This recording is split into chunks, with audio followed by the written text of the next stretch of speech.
Hello, class.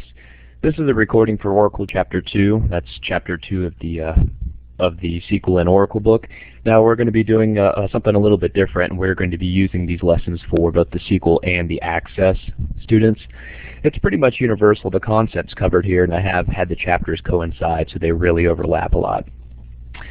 So I guess without any further ado, we'll go ahead and go right into it. So if you've skimmed over the chapter, you already know this. We are talking about the select statement to retrieve data from our tables. Order by, in case we want to order a list based on certain attributes. We are going to be talking about data definition, creating tables. Data manipulation, inserting data. Update and delete, those two important commands. Rollback, commit, and save point, so that if we make mistakes, we can always go back to where we were. Well, not always. We'll discuss that, but we can go back to where we were in many cases. We will talk about the built-in data types, which, again, are pretty much universal. There are slight differences from DBMS to DBMS, and when I say DBMS, I mean Database Management System. So, you know, that's Oracle, Access, MySQL, ACT, etc. And manipulating date data types. We won't be getting too fine-toothed into that, but we will cover it. Okay, so first statement is pretty obvious, and database data is stored in tables. That much we already know. They're made up of fields or attributes. Okay, now when we say fields, you know, we mean a data field. That's also an attribute, and that's also a column. So for example, date would be an attribute, name would be an attribute, phone number would be an attribute. You know, we're familiar with the terms attributes from ER diagrams, from the ER exercises, and it's the same here. Yeah, a typical table will have thousands and thousands of rows of information, several fields. That's probably about right. You know, for a small database, you could have less, you know, but you would probably, in order to justify a database system, you would probably have at least, you know, hundreds and maybe even millions if you're talking big commercial databases like Amazon or Barnes & Noble or the government. So, you know, how would you extract the information from these fields? Well, you definitely wouldn't do it manually. You would do it programmatically using SQL language. Okay? That's how you would extract with the select function, and we'll go into that deep. Okay. So, if you look on page 63-64, it will show you how to select attributes. You know, we'll do just a plain old select. Select whatever from whatever table. You know, whatever being the attribute or list of attributes that you want to select. Asterisk is like a wild card. It's kind of a select all. And we will be covering all this. I will do a SQL demonstration here after we're done with this. We'll just give the PowerPoint a quick once for, and then we will go ahead and actually do this. Okay. Order by orders your output. That goes at the end of your select statement. So let's say I want to select a list of students and order them based on name. I would say select all, you know, the asterisk, from student, order by name. And that would order them alphabetically. Okay. I can also order them reverse alphabetically. Order by name, D-E-S-C, des. So descending order. Okay. And we can also use where. We can narrow our query down. If we want to select only those students that have, say, a GPA of greater than 3, we'll say select all, you know, asterisk, from student where GPA is greater than 3. Okay? Easy enough. You just specify the clause that you want to enforce there, that you want the actual DBMS to look for, and it will return only those matching rows. So this is the power of SQL. It will do all this relational calculus for you, no problem. And yes, the select statement does not manipulate or define. All it does is return data. Okay, so creating a table, it's pretty straightforward. Create table. Create table, then the table name. And then within parentheses, you're going to put your list of attributes there. Okay? So, like it says, give it a name, decide on the attributes to include in a table, and the field types and sizes. So, let's say create table student. then I'll go about listing my student attributes. I'll have, let's say, Social Security number, which would be an integer, GPA, which would be a floating point, and let's say name, which would be a character. Again, we'll demonstrate this. Don't worry if you're a little bit if you're wondering what it looks like. So information is about each entity is stored in a row in a table. This is what we call a tuple. There's a row in a table, or a tuple, T-U-P-L-E. Okay. And yeah, we do just the vanilla insert into student, and then within parentheses you put your attribute list. Now that's your attribute of the particular student that you wish to insert, separated by commas. That's how you do it. Okay. Now you can copy from one table to another. Okay. Insert into student, select all from person, let's say a person database. That would take all the people, assuming these attributes match. Let's say your attribute list is the same between the person and the student table. Insert into student, select all from people. So that's going to take all your people, insert them into the student table. Of course, we can get a lot more fine-grained than that. We can say insert into student, select all from people where whatever clause we wish to specify down further. So that way, we will only insert into student those people that match the criteria we have specified. Okay? And yeah, there are several variations of the insert into. We'll be doing a couple of these here in just a moment, but they're pretty clear in the book, and between the examples we'll do.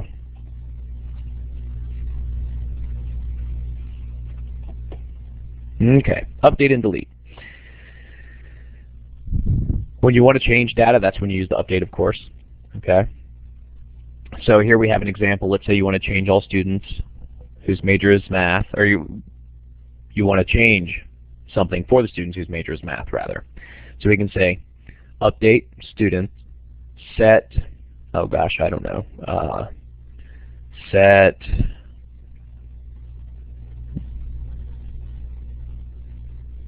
let's say math permission equal 1. If it's a Boolean, we'll give them permission. We'll override their permission requisites for math courses where major equals math. So I update the table. I set whatever I want to set to whatever value where this criteria matches. Now we have to be careful with the update, and we'll see why in just a moment. But if you take this where clause out, it's going to update every single row in that table because everything matches. You haven't specified what has to match in order for the update to go through. It's just going to go ahead and update everything. It's used it as a full permissive. Okay. Same with the delete command, which we'll cover next. Well, not next, in just a moment. Actually, let's do that now. If we turn to page 84, it's the same. Okay. We just, of course, don't have the set. We have delete from whichever table, where, and then our condition. Now, it's the same in that if we remove the where, it's going to go ahead and delete everything in that table. So delete can be dangerous. Be careful with this. Again, you got to make sure you put the where there, or else you're going to delete everything in that table. Roll back, commit, and save point. Okay. Yeah, this is really handy dandy. If any of you have done any, let's say any router or switch configuration, you know that if you have any experience at all, you've burned yourself once or twice by doing an hour's worth of configuration and then losing it, and you didn't save your configuration. So now you have to start all over again back from the beginning. Well, with databases, we have something similar to a save. It's called a save point. Okay? And if I establish a save point, that is going to allow me to roll back to that save point to undo everything I've done up to that point. Okay? Back to that save point. So if I create my save points pretty often, which I should, assuming I'm sure that I've done correct insert, delete, update, etc. up to this point, I can roll back to that. I can save it, and then afterwards I can roll back to that if I commit an oops. Like let's say if I go back here, let's say I just delete the whole student table. I can do a rollback to my last save point. Now the syntax, if you're looking in the Oracle book, is on page 85.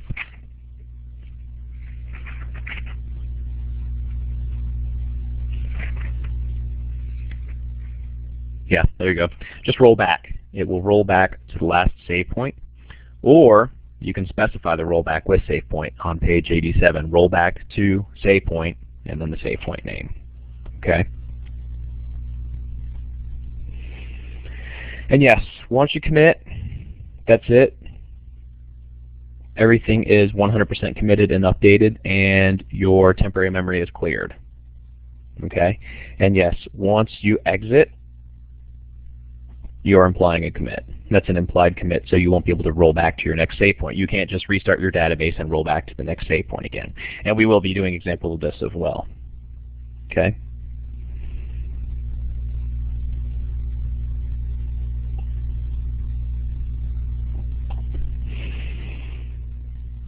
Okay, date manipulations. Well, if you're looking in Oracle, this is covered on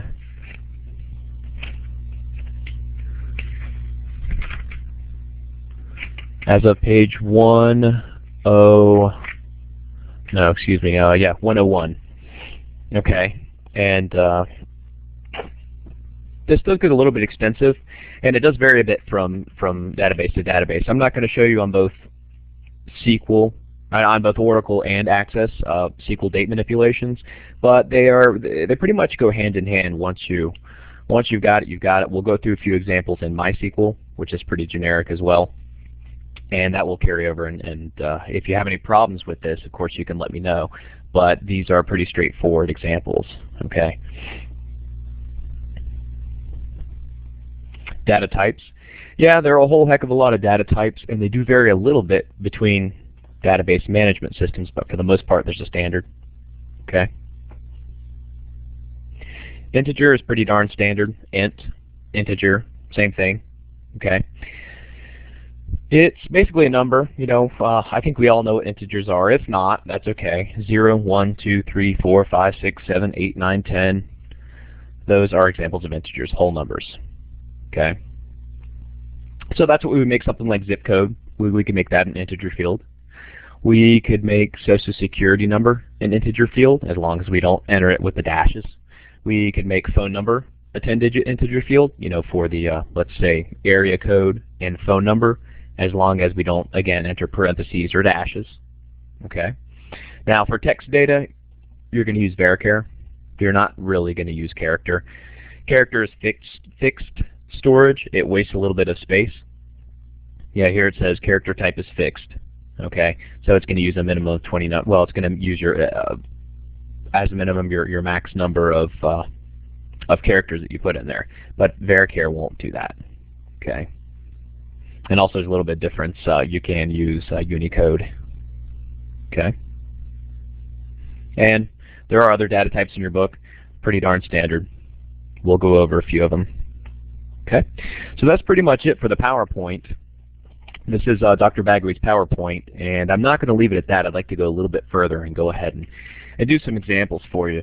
Now, I'm going to diverge a little bit here. I have MySQL installed on my computer, and that's what we're going to do the examples, but not to worry. That's very, very, very minor detail. It's all the same, and it actually has a little bit nicer display. It's going to be easier for us to use and see what I've done. Okay, so it's actually going to be a good thing. So stand by, and I'll get my database started here.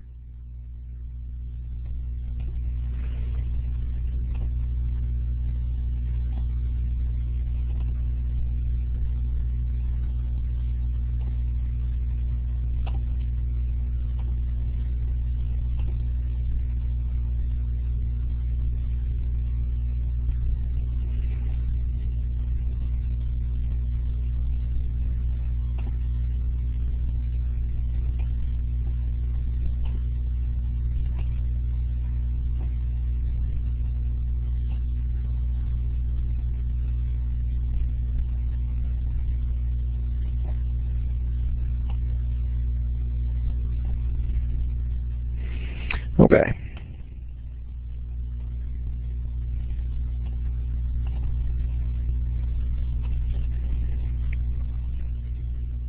You know, the text field here is going to be exactly the same, so don't worry about the little difference in presentation here. I like it. It's an easy GUI to use. You know, MySQL is mainly used by developers for smaller applications, although you will see it on medium-sized applications. Okay, so don't be surprised if you hear MySQL. It's not a mystery. It's pretty easy, really easy actually to use, and the GUI here is quite nice with it. Now Access is another small database management system. Access is quite a bit smaller actually. You're going to see it more for small applications, small office applications, desktop applications, whereas Oracle and SQL Server you will see on really, really big databases. You know, that's what companies like Microsoft and, well, I'm sure Microsoft actually uses MySQL. I mean, SQL Server and not Oracle. But, you know, Amazon and the like will use likely either SQL Server or Oracle because those are pretty much the enterprise databases now.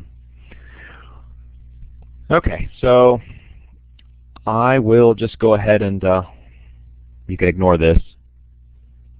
I'm just typing in specifying the database I'm going to use.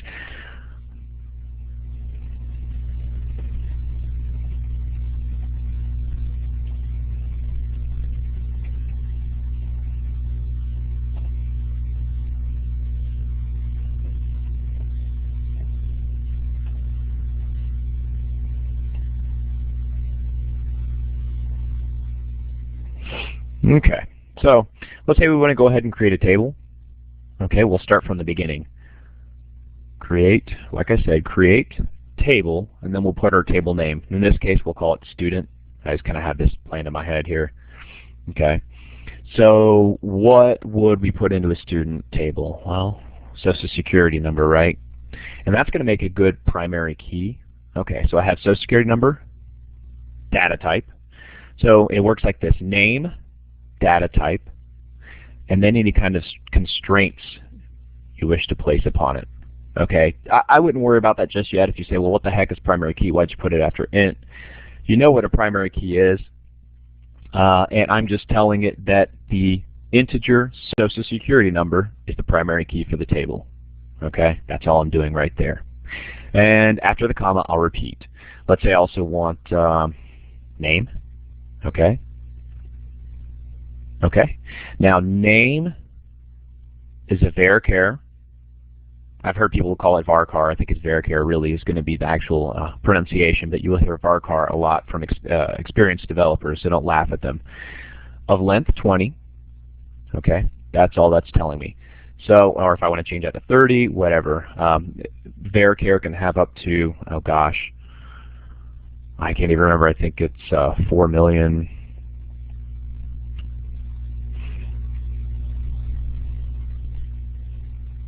Okay, date of birth, which is a date data type.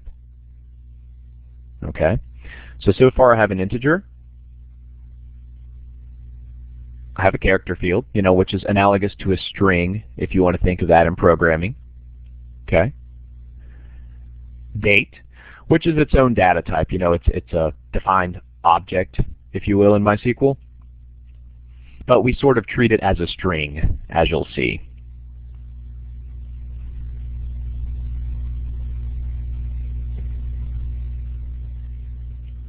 Okay, so what I did here, if you look, this is called number in Oracle, and I believe it's called the same in Access, but in MySQL it's called numeric. Same thing, it's an easy enough concept to grasp, right? Numeric.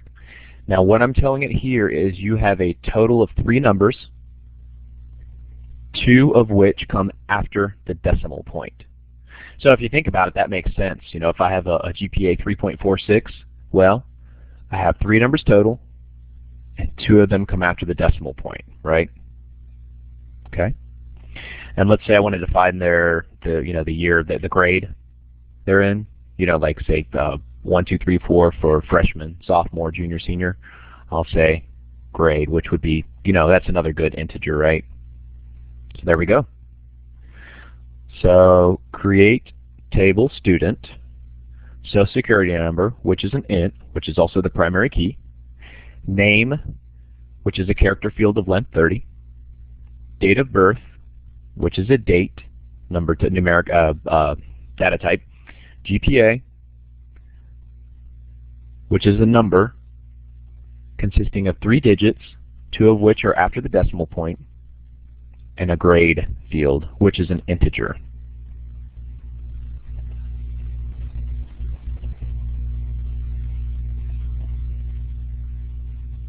There we go. So it succeeded. If it didn't, I would see the X here. So it succeeded. So I've created my table student. So let's go ahead and look at this table student.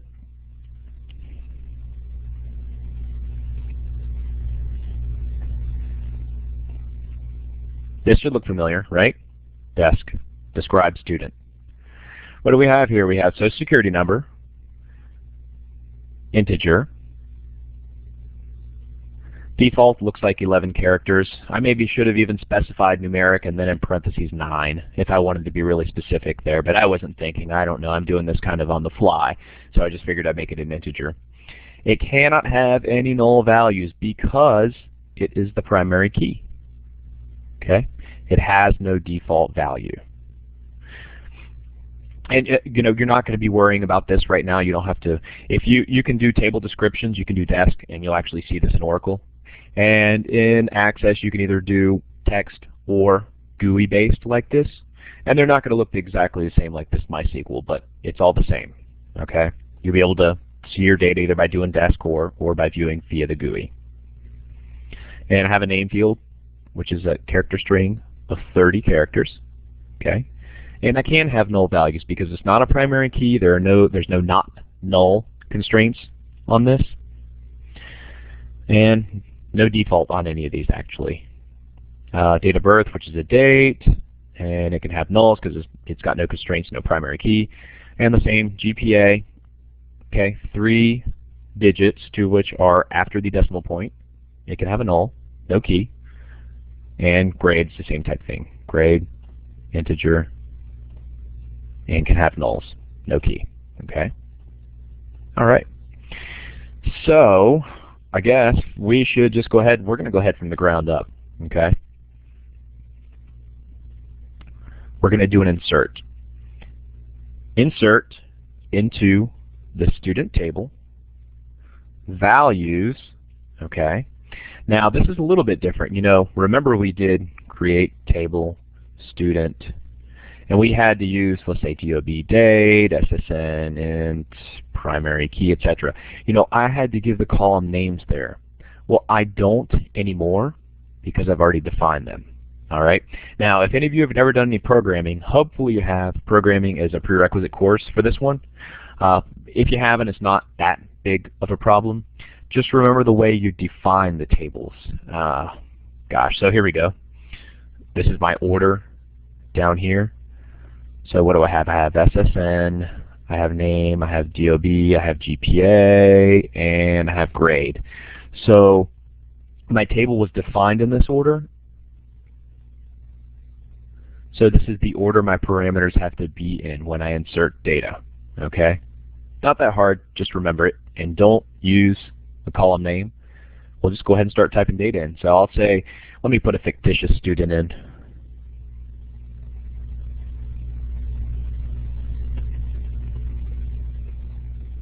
Okay, we'll give him a date of birth of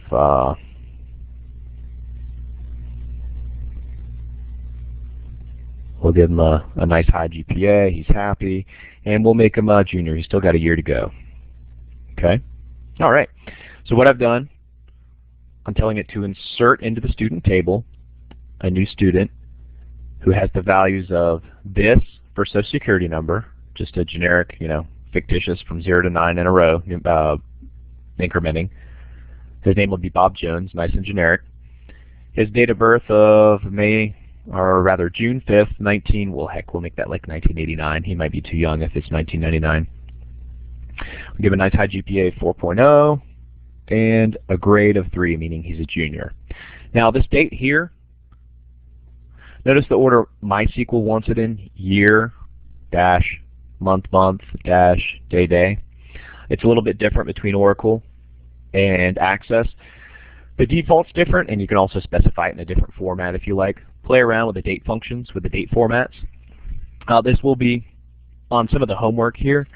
It's not the most important urgent thing in the world, so I'm not going to show you because there are so many variations, and I know that your attention span and your time is limited with this, but you should do the examples from the book and know these. And you can always pick them up on the fly afterwards too, if you whenever you really get out there and have to do this and have to figure out how to do different things. You know, developers and professors and PhDs alike are always learning new things. It's never ending. Okay? And we forget and we have to go back and revisit it, and that's quite all right.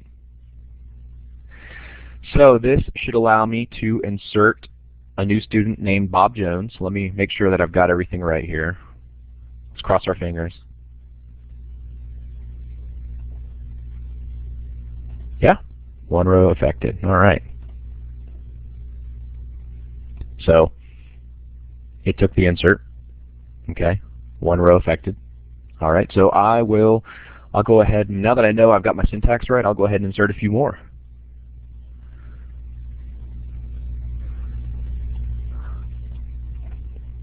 I'll insert, I don't know, Betty Harris. She's a little bit younger. There we go, August 5th. All right. We'll give her a somewhat high GPA. We'll make her a senior. Okay.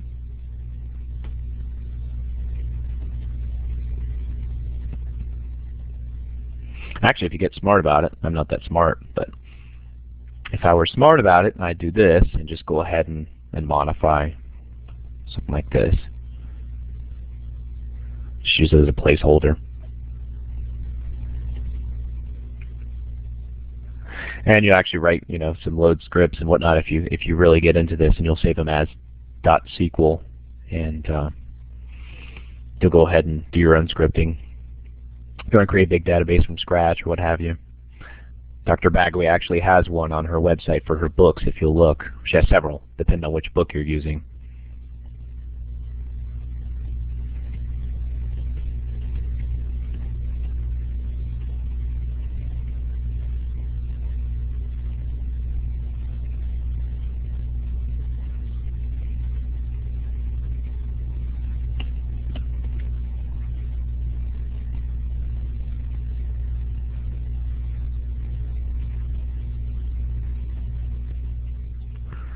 Alright, he's going to be a little subpar. He's not happy with his GPA, but not a whole lot we can do about it. He should study harder, right? Okay. There we go. And one thing I do like about the MySQL GUI, it'll parse for you automatically. That's nifty. You know, those of you that have done Java programming and used, say, NetBeans or, gosh, I think even Eclipse will auto parse for you. And even the Microsoft Visual, you know, the C++ and C# stuff will. You know, I remember back in the day having to do the Java from the command line. That was an extreme pain. Okay. So we'll go ahead and just batch these three. Let's see. Ruh-roh, what did I do wrong here? Duplicate. Oh, I've already used that. Yeah. See, remember there's only supposed to be one unique entry per row, and you define that unique entry via the primary key. Apparently, I have already used this primary key 1, 2, 3, 4, 5, 6, 7, 8, 9 in another row, and I didn't realize it. Maybe that was my first entry. Yeah, we'll just make up something there. All right, so let's go with it. All right, so I've gone ahead and inserted these three. Okay, so they're good. And the primary key, by the way, is an example of a constraint.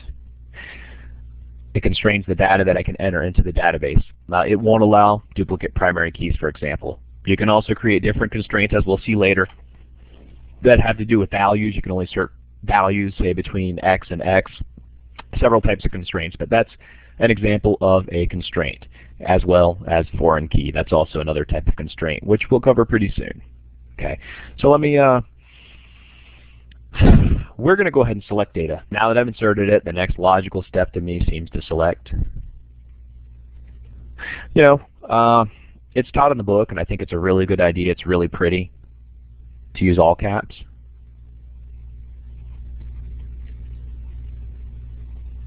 And use different rows. You know, you'll use your verb, then you'll use your criteria, then your from.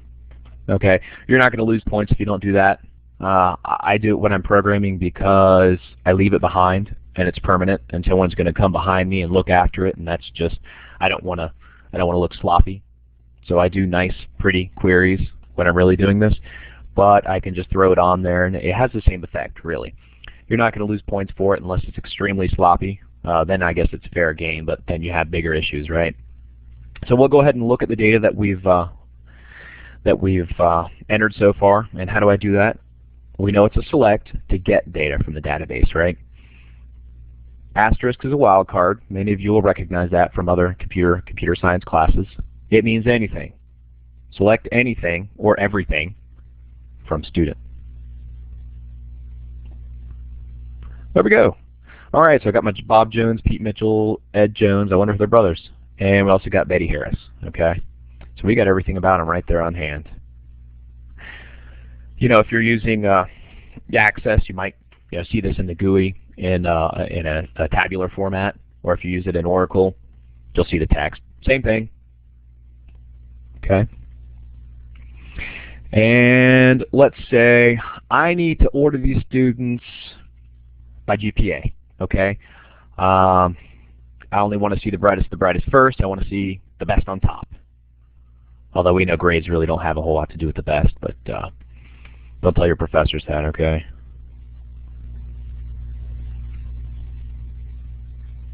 There we go. Oops, darn it. That was a dummy mistake. There we go. All right, so we'll go ahead and select all from student, order by GPA. There we go. Uh-oh. I had the best on the bottom. Although we already said they're not really the best, but, you know, we'll go ahead with that assumption. All right. So the way I did it, really, it came out backwards to how we wanted to do it. I have my flunky up top, and I have my A student down here at the bottom. Okay. I can swap that around. DESC. Select all from student, order by GPA in descending order. Okay. And there we go. That's really what I wanted to do. Okay. Easy enough. Now let's say I want to get a little more advanced. I need only those, I'm going to offer a scholarship, and I'm going to only offer it to those students whose GPA is higher than 3.0.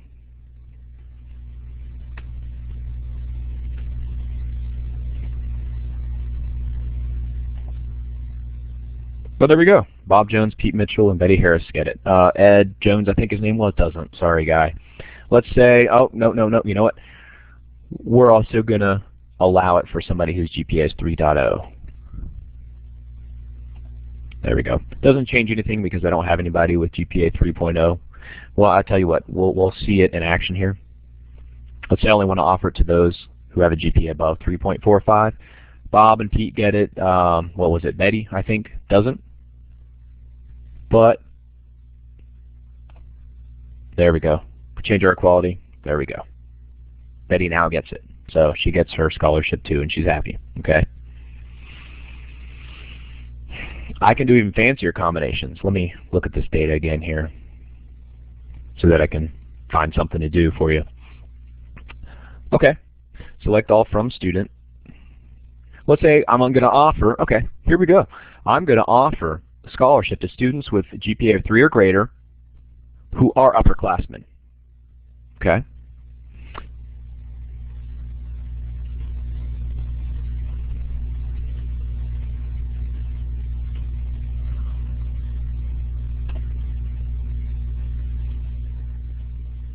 There we go. Betty Harris gets it, nobody else does. Let me see. That doesn't sound right. Let me...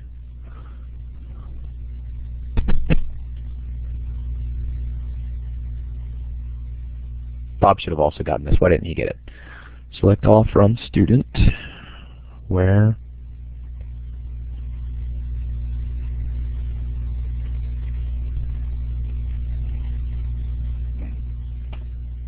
Nope, sorry about that. I must have forgotten the greater than or equal to sign here. I must have had it as a greater than.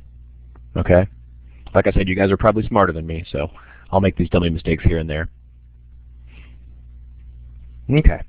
Now we also want to cover the or keyword. It's one of the foundations here. So I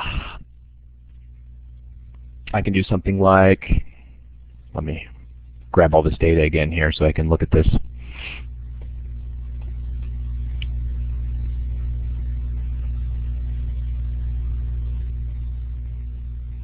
We'll do the same thing. I'll just select juniors and seniors.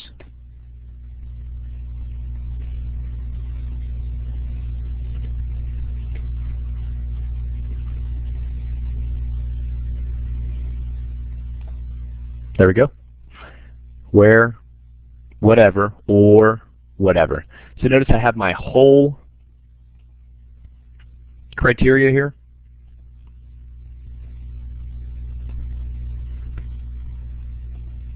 And I have my whole criteria over here as well, my two clauses. Where, whatever clause, or whatever clause. And I don't think this will work. It may make me into a liar here. Yeah. See, that didn't work because it sees this as a Boolean. So just keep that in mind. You have to put your whole clause and your whole clause, and this is what I was hoping it would do, that I would show you. Any non-zero value, it will see as a Boolean, yes. Notice if I change it to 0, it sees it as a Boolean, no. But if I put anything other than 0 in there, it's going to see it as a heck yeah, come on. Okay, it's going to see it as a Boolean 1. Where greater equals 3 or heck yeah. So it takes everything. All right, so just remember, clause or clause. And I don't have to have, obviously I don't have to force evaluation here, so I don't need the parentheses. But they're there. They keep me mindful of what I'm doing. They keep me in line. Okay, kind of like when you're doing math, when you get nested 3 layers deep, you really need to use a parentheses, or else it doesn't matter if you're Albert Einstein, you're gonna get lost in it. Okay. Between. All right. Say I want to send out warning. There we go. I want to send out a warning letter. Okay. I want to send out a failure letter to anybody less than the GPA less than 2.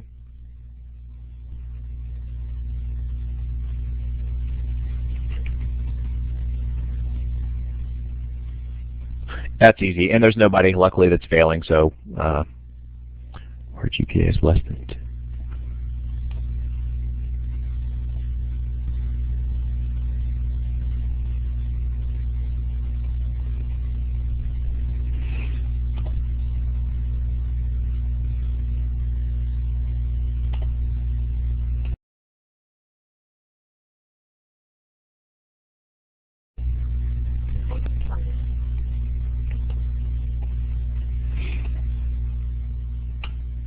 So yeah, there's nobody here that's failing right now. But let's say I want to send out a warning letter. Let's say anybody who has a GPA of 2 to 2.5 is going to get a warning letter. You know, they're not on suspension, not really on probation. They're going to get a warning, okay?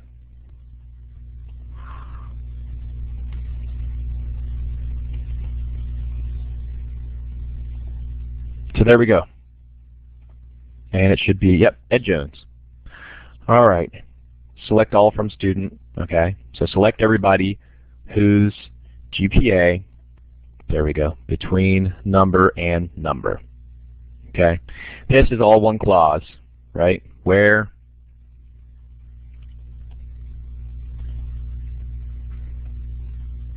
I think if we wanted to think about it from a programming standpoint, this should work.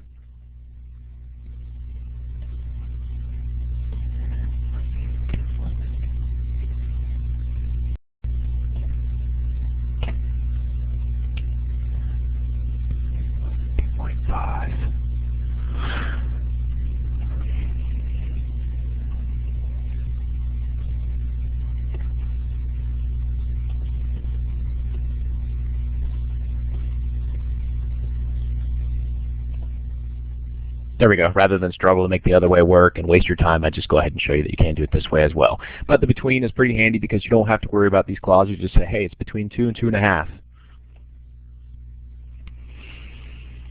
Now, we showed you insert. I guess we'll go ahead and show you a bulk insert, if you will. Not so much a bulk insert. That's kind of what I've been doing when I've been inserting more than one row at a time. If we want to copy from one table to another, I'll create another temporary table just to hold stuff, and we'll do this a lot, especially as you get into more advanced SQL applications.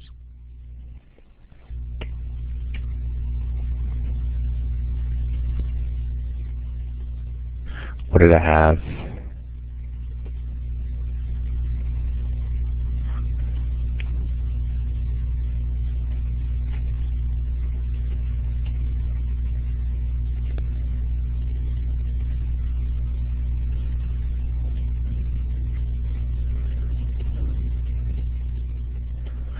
Alright, so I'll create an identical table called student2. I'm going to make sure it took.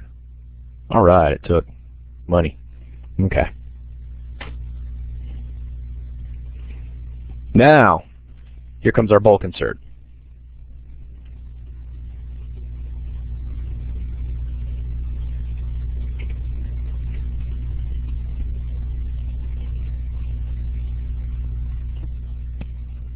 Uh-oh.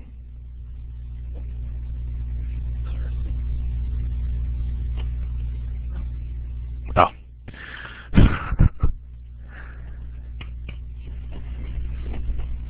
Sorry guys, late nights.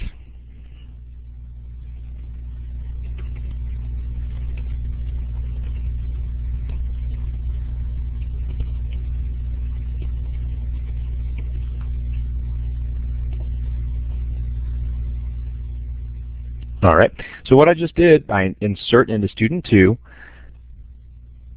You can actually use another result set in that clause. So that's what I'll do. Insert into student2 every freaking thing from student. Now, let me see if it took.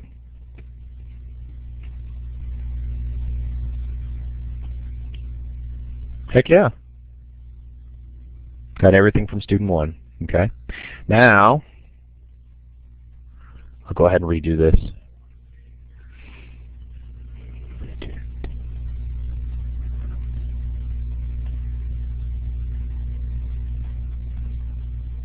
I'm going to make sure I deleted everything, and I'll go over that in just a sec. Yep. Okay, I deleted everything.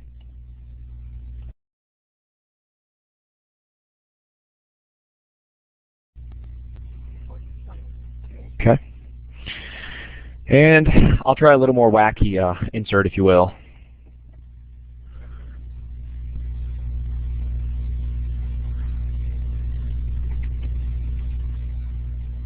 Oh, excuse me.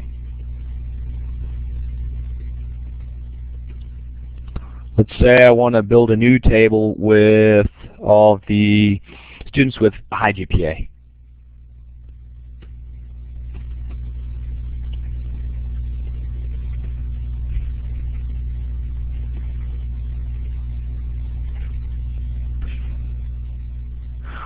I'll go ahead and insert into that new table everything from student where GPA is above 3. Okay. All right, looks like it took it. 3 rows affected, so yeah. So let me go ahead and query.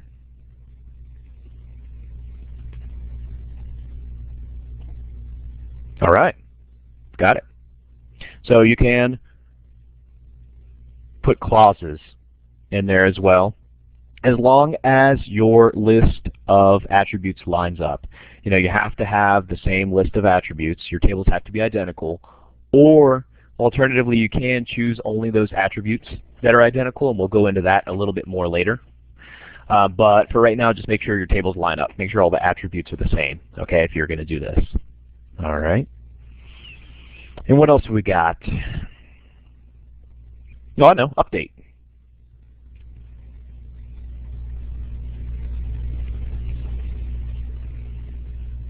Just go ahead and insert everything back in. I want all 4 of my rows to play with here.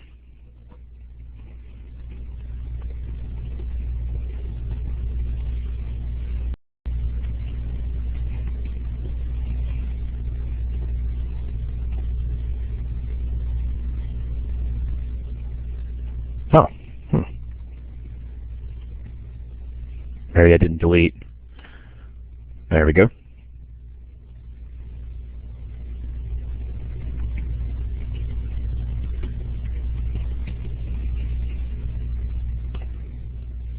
Okay, so now I've got all my rows to play with.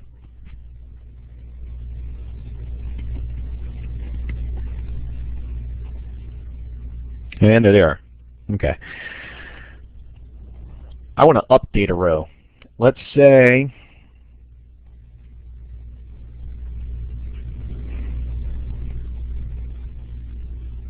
Tom got caught cheating. This is just hypothetical. You know, that's how he got a 4.0. That guy Tom, or Bob, excuse me. Bob, Tom, same thing. You know, Bob, Tom could be like some redneck name or something. Let's say he got caught cheating. He gets a 0, okay? Normally my GPA is going to be calculated. It's going to be calculated off of other attributes. But let's say I want to have it, I want to adjust it manually. So he has a 4.0, naughty naughty Bob. He's now going to have a 3.8.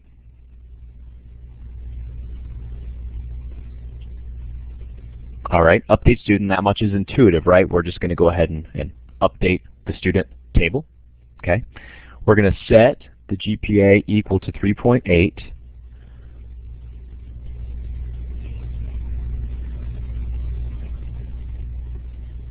There we go.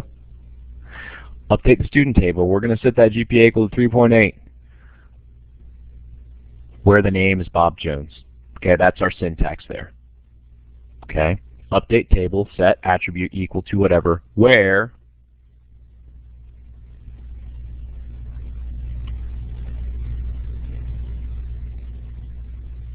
then our clause. There we go.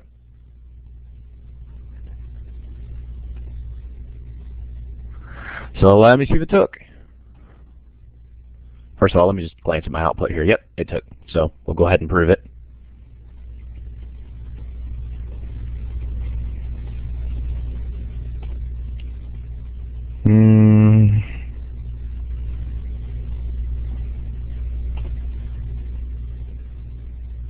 Oh, I updated my regular student table, not my student 2 table. Sorry, I was working with the wrong table there. But anyways, the same thing. There we go. So Bob Jones is now 3.8. Oh no, he's not on top anymore. He's just going to be disappointed.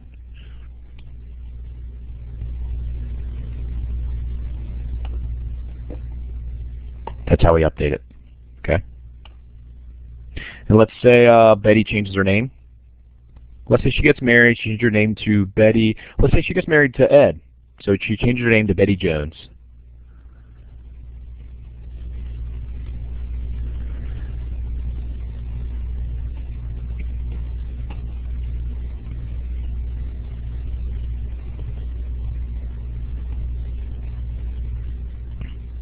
Sorry, she's changing to Betty Jones. Where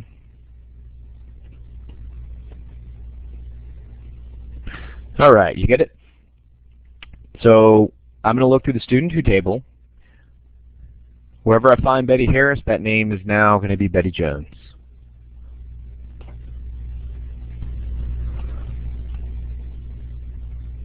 There we go. One row match, one row affected. So we'll go over here to student 2 table.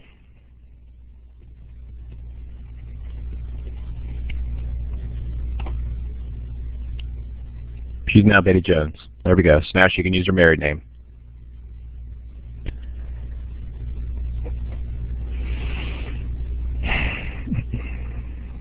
There we go.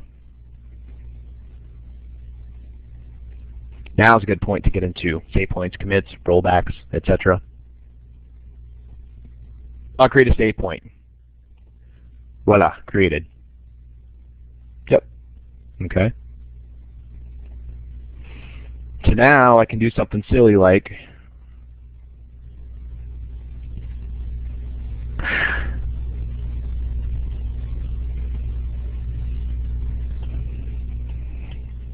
uh-oh, I deleted all my students. Oh yeah, maybe he's gone. So how do I get him back? Roll back. Okay. Now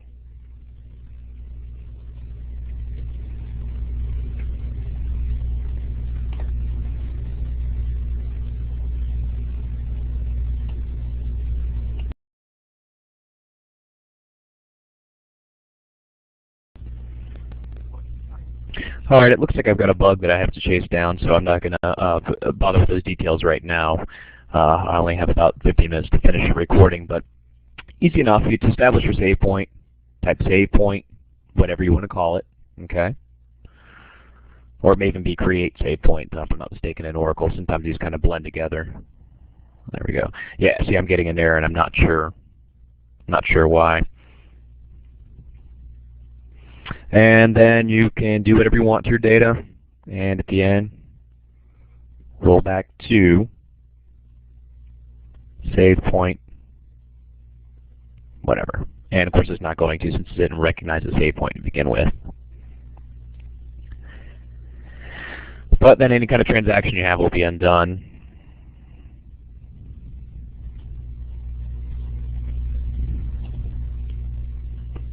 Okay.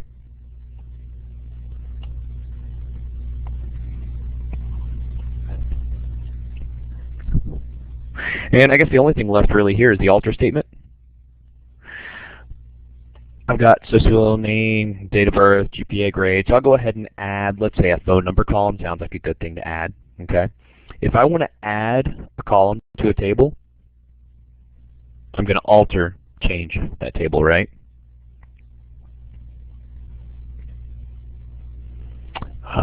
What do we call the student?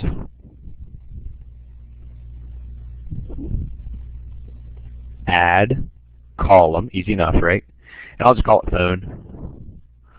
I don't want to bother with integer. Let's just call it numeric.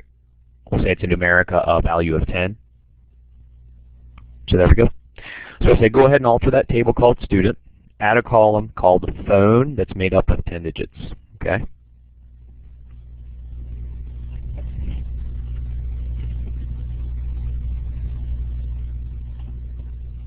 There we go.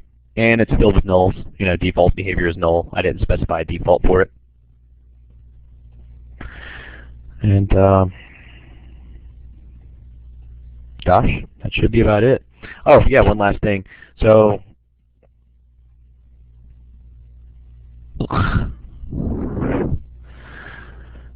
there we go. I got my table student 2, right? Well, when I'm done, let's say I just want to get rid of this thing. You know, our create DDL language was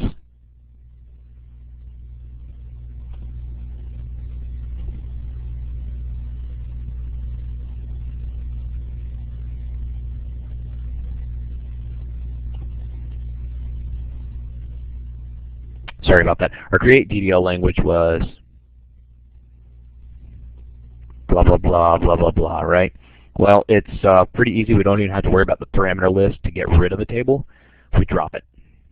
Drop it like a bad habit. Drop table, student. There we go, student 2. And here it is right here. Okay, I go ahead and drop it. Try to come back to it.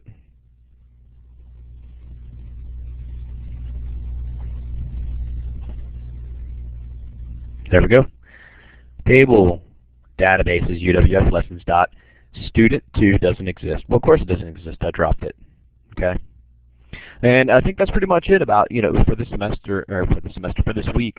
There is a little bit more detail in the books you might want to go over, you know, particularly date and just a couple of more specifics, but that really covers the whole meat of it. It beats giving you just a theoretical presentation anyways.